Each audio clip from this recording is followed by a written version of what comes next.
Remarks of the President to the American Newspaper Publishers Association, Waldorf Astoria Hotel, New York City, April 27, 1961. Mr. Chairman, ladies and gentlemen, I appreciate very much your generous invitation to be here tonight.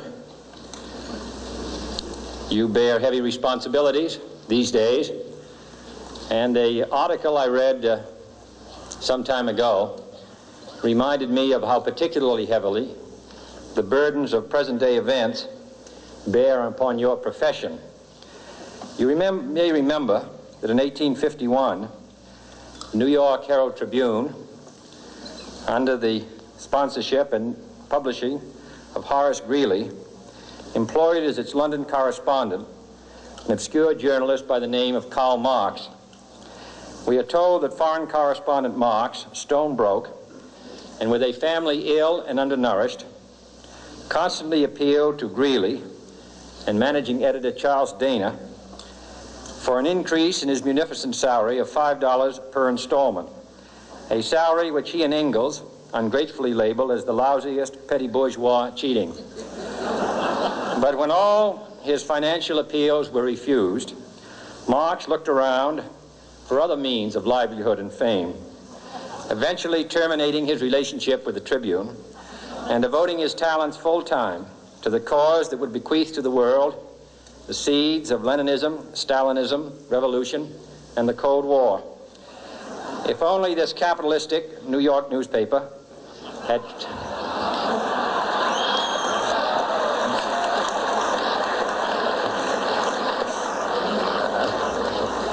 treated him more kindly,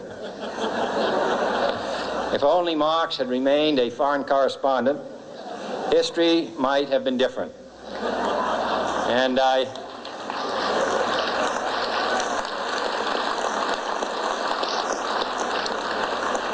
hope all publishers will bear this lesson in mind the next time they receive a poverty-stricken appeal from a small increase in the expense account from an obscure newspaper man.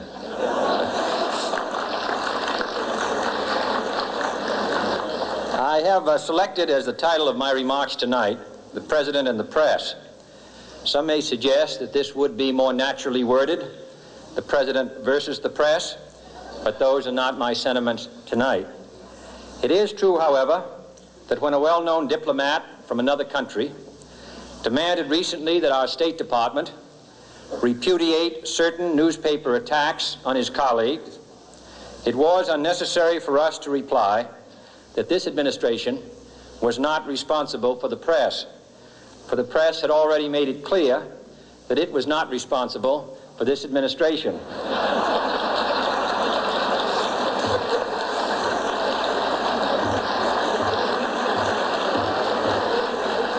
Nevertheless, my purpose here tonight is not to deliver the usual assault on the so-called one-party press. On the contrary, in recent months, I have rarely heard any complaints about political bias in the press, except from a few Republicans. Nor is it my purpose tonight to discuss or defend the televising of presidential press conferences. I think it is highly beneficial to have some 20 million Americans regularly sit in on these conferences to observe, if I may say so, the incisive, the intelligent, and the courteous qualities displayed by your Washington correspondents.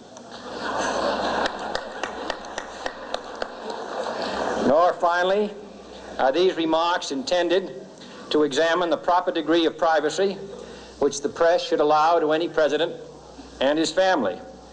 If, in the last few months, your White House reporters and photographers have been attending church services with regularity,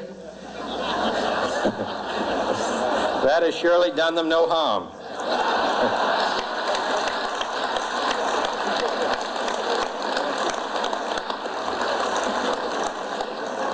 On the other hand, I realize that your staff and wire service photographers may be complaining that they do not enjoy the same green privileges the local golf courses, which they once dared.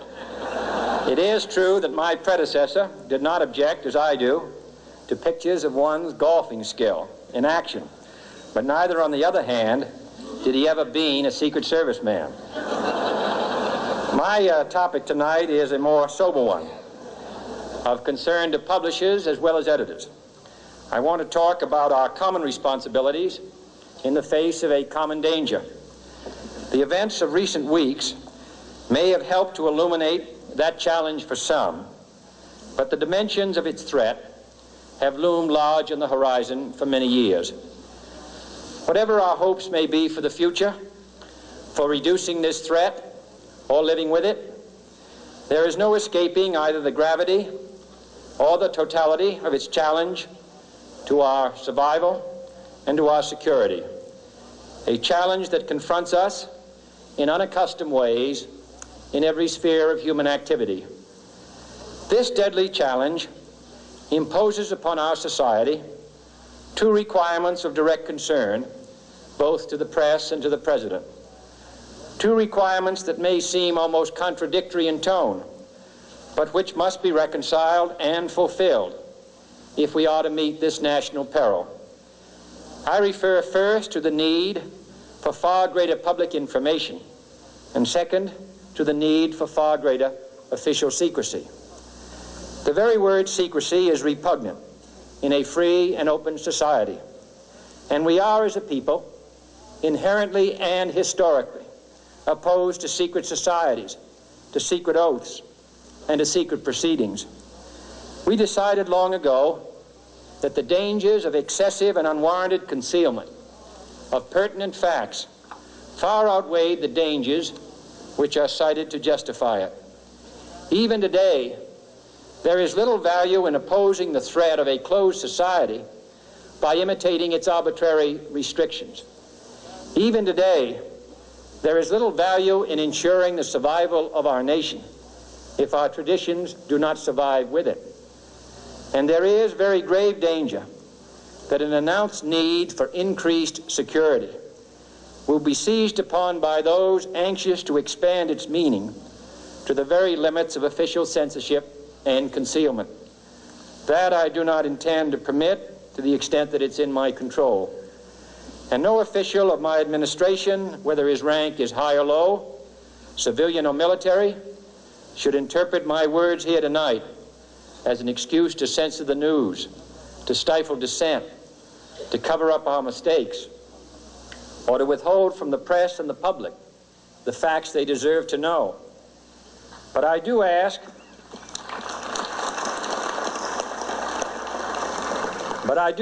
every publisher, every editor, and every newsman in the nation to re-examine his own standards and to recognize the nature of our country's peril. In time of war, the government and the press have customarily joined in an effort based largely on self-discipline to prevent unauthorized disclosures to the enemy.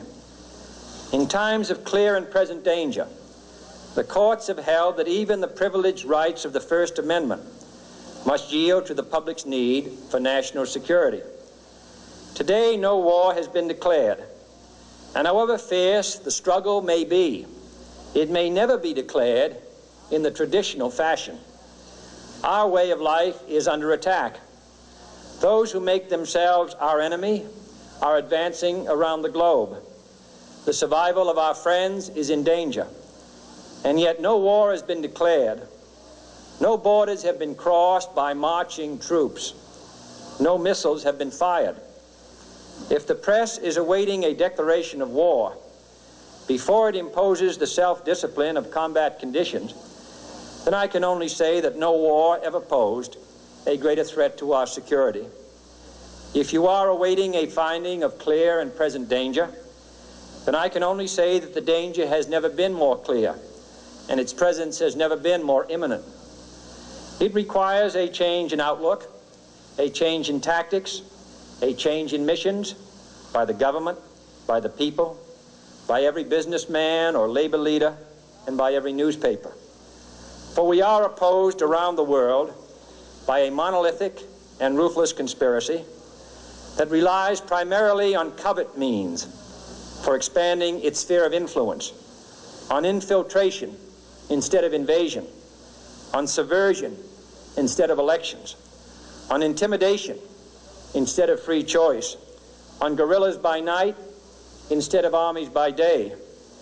It is a system which has conscripted vast human and material resources into the building of a tightly knit, highly efficient machine that combines military, diplomatic, intelligence, economic, scientific, and political operations. Its preparations are concealed, not published. Its mistakes are buried, not headlined. Its dissenters are silenced, not praised. No expenditure is questioned, no rumor is printed, no secret is revealed. It conducts the Cold War, in short, with a wartime discipline no democracy would ever hope or wish to match. Nevertheless, every democracy recognizes the necessary restraints of national security.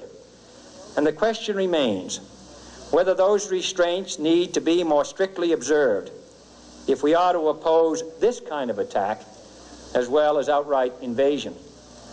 For the facts of the matter are that this nation's foes have openly boasted of acquiring through our newspapers information they would otherwise hire agents to acquire through theft, bribery, or espionage. That details of this nation's covert preparations to counter the enemy's covert operations have been available to every newspaper reader, friend and foe alike.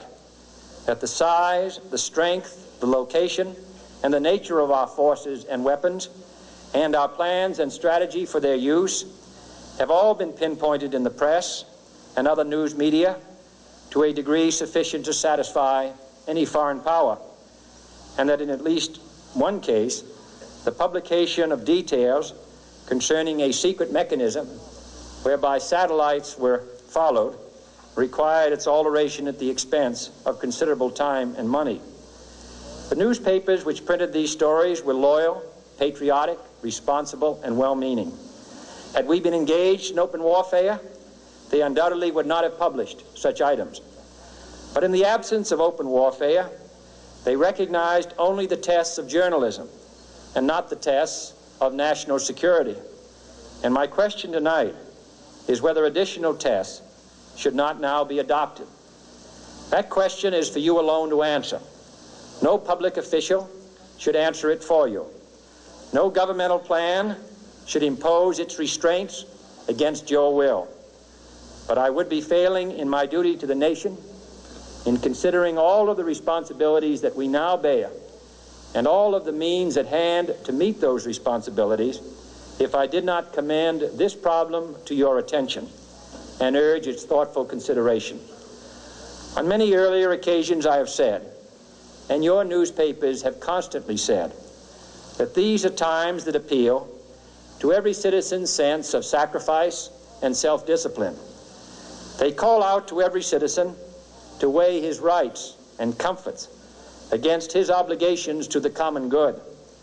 I cannot now believe that those citizens who serve in the newspaper business consider themselves exempt from that appeal. I have no intention of establishing a new Office of War Information to govern the flow of news. I am not suggesting any new forms of censorship or new types of security classifications. I have no easy answer to the dilemma that I have posed and would not seek to impose it if I had one.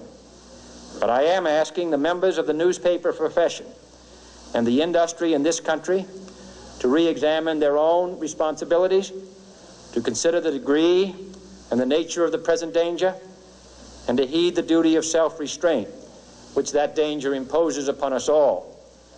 Every newspaper now asks itself, with respect to every story, is it news? All I suggest is that you add the question, is it in the interest of national security? And I hope that every group in America, unions and businessmen and public officials at every level, will ask the same question of their endeavors and subject their actions to this same exacting test. And should the press of America consider and recommend the voluntary assumption of specific new steps or machinery, I can assure you that we will cooperate wholeheartedly with those recommendations. Perhaps there will be no recommendations. Perhaps there is no answer to the dilemma faced by a free and open society in a cold and secret war. In times of peace, any discussion of this subject and any action that results are both painful and without precedent. But this is a time of peace and peril which knows no precedent in history. It is the unprecedented nature of this challenge that also gives rise to your second obligation, an obligation which I share, and that is our obligation to inform and alert the American people, to make certain that they possess all the facts that they need and understand them as well, the perils, the prospects, the purposes of our program, and the choices that we face. No president should fear public scrutiny of his program, for from that scrutiny comes understanding, and from that understanding comes support or opposition, and both are necessary. I am not asking your newspapers to support an administration, but I am asking your help in the tremendous task of informing and alerting the American people. For I have complete confidence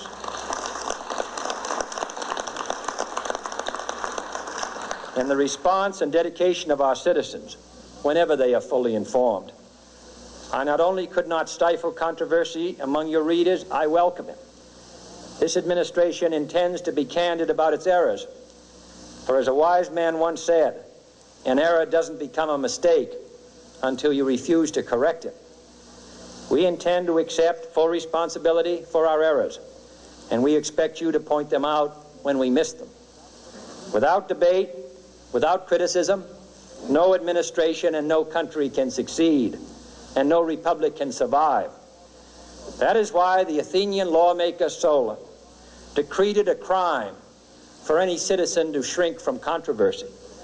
And that is why our press was protected by the First Amendment, the only business in America specifically protected by the Constitution, not primarily to amuse and entertain, not to emphasize the trivial and the sentimental, not to simply give the public what it wants, but to inform, to arouse, to reflect, to state our dangers and our opportunities, to indicate our crises and our choices, to lead, mold, educate, and sometimes even anger public opinion. This means greater coverage and analysis of international news, for it is no longer far away and foreign, but close at hand and local. It means greater attention to improved understanding of the news, as well as improved transmission. And it means, finally, that government at all levels must meet its obligation to provide you with the fullest possible information outside the narrowest limits of national security, and we intend to do it. It was early in the 17th century that Francis Bacon remarked on three recent inventions already transforming the world: the compass, gunpowder, and the printing press. Now the links between the nations, first forged by the compass, have made us all citizens of the world, the hopes and threats of one becoming the hopes and threats of us all. In that one world's effort to live together, the evolution of gunpowder to its ultimate limit has warned mankind of the terrible consequences of failure. And so it is to the printing press, to the recorder of man's deeds, the keeper of his conscience, the courier of his news, that we look for strength and assistance, confident that with your help, man will be what he was born to be, free and independent.